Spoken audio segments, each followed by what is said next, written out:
हज़रत मंजर अयूबी साहब, जालिब कुरैशी साहब, ये वैस और सदर महफिल है, इनकी इजाज़त से जाड़े के मौजू पर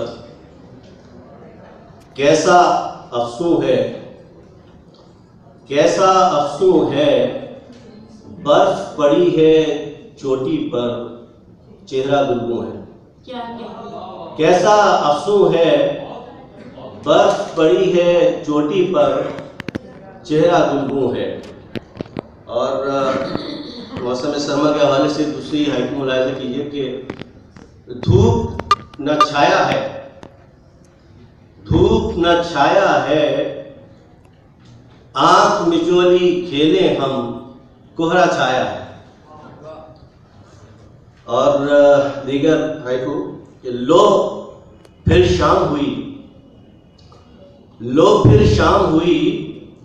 कूचा कूचा एक वहशत मेरे नाम हुई।